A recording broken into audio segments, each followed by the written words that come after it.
জুলাই বিপ্লবী শরীফ ওসমান হাদিকে লাখো মানুষের এই অশ্রুসিক্ত বিদায় প্রধান শিরোনাম হয় দেশের প্রতিটি গণমাধ্যমের। ঠিক একইভাবে আন্তর্জাতিক গণমাধ্যমেও এসেছে বিপুল সংখ্যক মানুষের অংশগ্রহণের এ জানাজার খবর। পার্শ্ববর্তী দেশ ভারত ও পাকিস্তানের গণমাধ্যমও গুরুত্ব দিয়ে প্রকাশ করেছে হাদির প্রতি দেশের মানুষের এ ভালোবাসার খবর। বার্তা সংস্থা রয়টার্স একাধিক খবর দিয়েছে জুলাই গণঅভ্যুত্থানের নেতা ও ইনকিলাব মঞ্চের মুখপাত্র হাদির জানাজার। এতে বলা হয়, রাষ্ট্রীয় পর্যায়ে হাদির জানাজা, সেদিন কেমন নিরাপত্তা ব্যবস্থা ছিল ঢাকায়, সেসব বিষয়ও তুলে ধরা হয় প্রতিবেদনে। ভরসা পেতে নিজেকে হতে হয় পাতের মতো দৃঢ়, ঠিক যেমনটা জেরুসালেম। আল জাজিরাও প্রকাশ করে হাদিকে শেষ বিদায়ের খবর।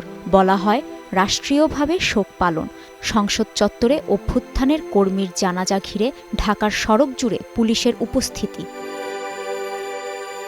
আধিপত্যবাদ বিরোধী নেতা হাদির শেষ যাত্রার খবর আসে ভারতীয় বিভিন্ন গণমাধ্যমেও। তার রক্ত বৃথা যেতে দেব না, জানাজার আগে দেয়া প্রধান উপদেষ্টার এ বক্তব্যকে শিরোনাম করেছে এনডিটিভি। এদিকে পাকিস্তানি সংবাদ মাধ্যমেও স্থান করে নিয়েছে হাদির প্রতি বাংলাদেশের মানুষের ভালোবাসার খবরটি। জিও টিভি বলছে, হত্যার শিকার বাংলাদেশের ছাত্রনেতার জানাজায় লাখো মানুষ। দ্য হিন্দুর শিরোনাম, ওসমান হাদির জানাজা ঘিরে বাড়তি নিরাপত্তা ঢাকায়, শোকাহত মানুষের নিরাপত্তা নিশ্চিতে কয়েকটি সড়ক বন্ধ।